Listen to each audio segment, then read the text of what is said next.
kuna nazi. Habari yako.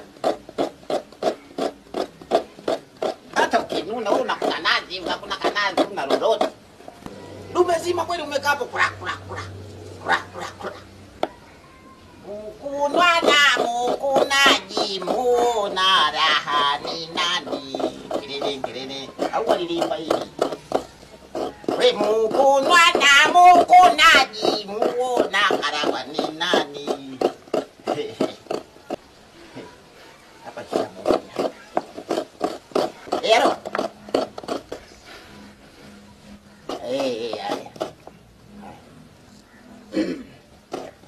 Ni mwanamume mzima. Kutoka nazi. Bana nimejua kulenga Umejua kulenga baba. Yani Karamani ndiko nielekeza.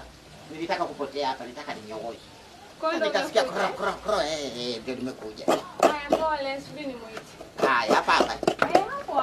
Haya, hakuna kashida. Haya. Alioni aibu hata mbele za watoto wa kike. Unaendelea tu kwa hapa. Hivi naonja.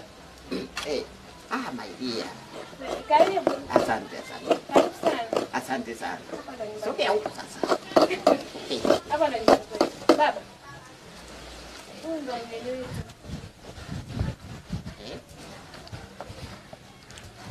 Huyu nani wako?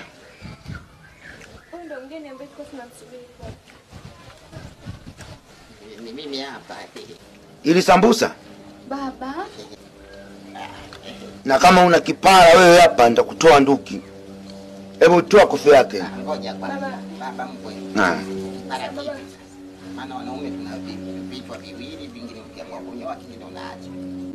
Para kipi? Sasa wewe nitakutwisha ndoo. Nitakupa mtungi, nitakupa midosi. Nitakupa mibabanda hapa. Ngoja niamue. Sasa baba. Wewe tulia. Huyu kwanza mtu mzima huyu, tena mimi mdogo. Toka hapa. Bavu. Ngoja kwanza mzee wangu. Nini? Mkunwana mkunwaji anaona la nani? Ngwangwangwa. Alikuwa anaimba taarabu zamani. Naona. Anaendelea tena. Mkunwana mkunwaji huyo nani ni mgomvi. Mbwa. Baba kwani kuna nini? Ili bwege ili mimi.